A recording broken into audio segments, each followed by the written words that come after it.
જૂનાગઢ જિલ્લાના કેશોદ તાલુકાના બળોદર તેમજ આસપાસના ગામોના લોકો આજે એક મંચ પર એકત્રિત થયા હતા। બળોદર ગામ સજ્જડ બંધ રાખી ગ્રામજનોએ રેલવે સ્ટેશન ખાતે રેલ રોકો આંદોલન શરૂ કર્યું હતું। આંદોલનકારીઓની મુખ્ય 3 માંગણીઓ છે। રેલવે બુકિંગ ક્લાર્કની નિમણૂક, બળોદર રેલવે સ્ટેશનનું પ્લેટફોર્મ ઊંચું કરવું અને સૌરાષ્ટ્ર જનતા તેમજ ઇન્ટરસિટી ટ્રેનને સ્ટોપેજ આપવાની માંગ।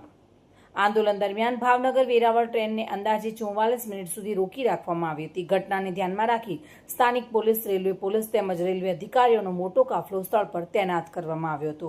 ગ્રામજનોનું કહેવું છે કે આ મુદ્દે અગાઉ પણ અનેક વખત રજૂઆતો અને આંદોલનો કરાયા છે, પરંતુ પરિણામ ન મળતા ફરીથી આંદોલનનો માર્ગ અપનાવવાનો વારો આવ્યો છે।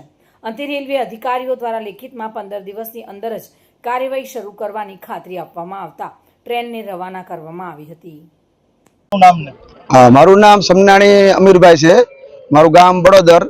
आज अमे रेलवे प्रश्न अंगे आखू गाम भेगी थयेलू। अमारा प्रश्न ये था कि रेलवे प्लेटफॉर्म साव नीचू से एने ऊंचू लेवामां आवे ने उतारवामां आवे।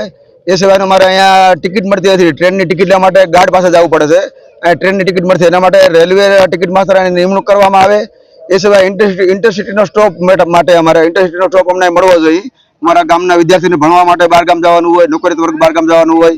ને બીજું છે અમારે સૌરાષ્ટ્ર જનતાનો સ્ટોપ મળવો જોઈએ, કેમ કે આની પહેલા જે અમને સૌરાષ્ટ્ર મેલનો સ્ટોપ હતો એ કેન્સલ થઈ ગઈ ને એની બદલીમાં સૌરાષ્ટ્ર જનતા ચાલુ થઈ છે।